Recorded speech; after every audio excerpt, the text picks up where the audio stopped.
இப்போது புதிய அறிமுகம் ஆச்சி ஹோட்டல் சாம்பார் 50 கிராம் ரூபாய் 20 மட்டுமே. தமிழக பல்கலைக்கழகத்தில் துணைவேந்தர்களை நியமிக்கக்கூடிய அந்த கமிட்டி அமைக்கிறதுல நிலவக்கூடிய மோதல் போக்கால மாணவர்கள், அதாவது அரசு உதவியோடு பயிலக்கூடிய மாணவர்கள், கடும் சிரமத்திற்குள்ளாக படிக்கக்கூடிய மாணவர்கள் இதனால் பாதிக்கப்படுகிறார்கள். அவர்களுடைய கல்வித்தரம் குறைந்துவிடக்கூடாது, அவர்களுடைய நலனை அரசு கருத்தில் கொள்ள வேண்டும். அரசியல் வேறுபாடுகளை கடந்து முடிவெடுக்க வேண்டிய இடத்தில் நாம் இருக்கிறோம். அதனால் அரசு விரைந்து முடிவெடுக்க வேண்டும் அப்படின்றது கல்வியாளர்களுடைய கோரிக்கையாக இருக்கிறது. தொடர்ந்து இருதரப்பிலிருந்தும் மாற்று கருத்துகளும் முன்வைக்கப்படுகிறது. அதையும் நம்ம தொடர்ந்து பார்த்துட்டு இருக்கோம்.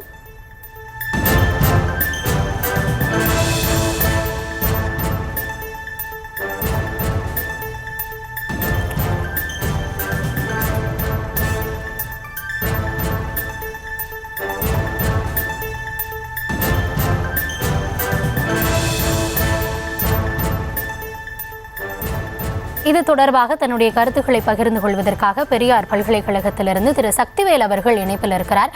வணக்கம் திரு சக்திவேல். தொடர்ச்சியாக கல்வியாளர்கள் தெரிவிக்கக்கூடியது என்ன அப்படின்னா, அரசியல் காரணங்களை தாண்டி அரசியல் வேறுபாடுகளை கடந்து முடிவெடுக்க வேண்டிய கட்டாயத்தில் நாம் இருக்கிறோம். மாணவர் நலன் மட்டுமே இதில் பிரதானம் அப்படின்னு சொல்லியிருக்காங்க.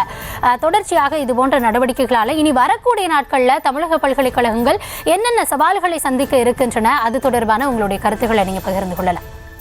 வணக்கம் மேடம். உண்மையிலேயே சொல்லணும்னு பார்த்தீங்கன்னா, இந்த பிரச்சனையில பார்த்தீங்கன்னா நிச்சயமா பாதிக்கப்படுறது முழுக்க மாணவர் நலன் தான் நாம் சொல்லணும். காரணம் என்னன்னு பார்த்தீங்கன்னா, தமிழ்நாடுல இருக்கிற அனைத்து பல்கலைக்கழகங்களும் இயங்குறது வந்து பார்த்தீங்கன்னா மாநில அரசோட நிதியில தான்.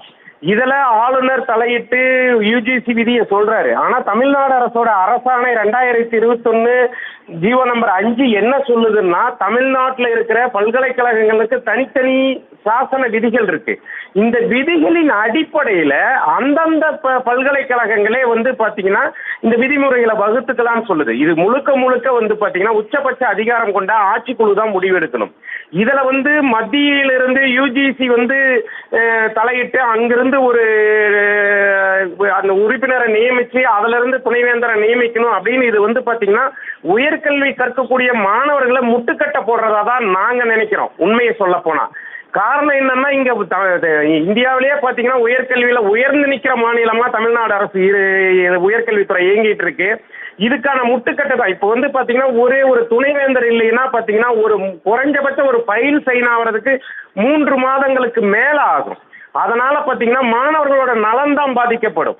உண்மையை சொல்ல போனா இன்னும் தெளிவா சொல்றேன்னா, இப்ப துணைவேந்தர்களை வந்து எக்ஸ்டென்ஷன் பண்ணி, இப்ப உதாரணத்துக்கு பெரியார் பல்கலைக்கழகத்துல துணைவேந்தர் வந்து எக்ஸ்டென்ஷன் பண்ணியிருக்காங்க. அவரோட பதவி காலம் முடிஞ்சு. இது வந்து சமூக நீதிக்கே புறம்பானதா நாங்க பாக்குறோம்.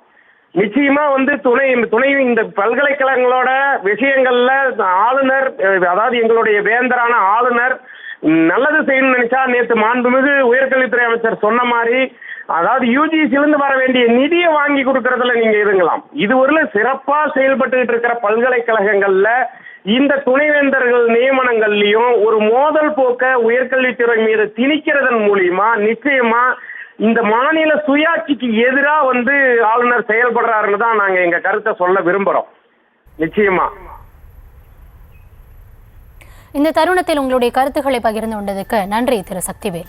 இப்போது புதிய அறிமுகம் ஆச்சி ஹோட்டல் சாம்பார் 50 கிராம் ரூபாய் 20 மட்டுமே.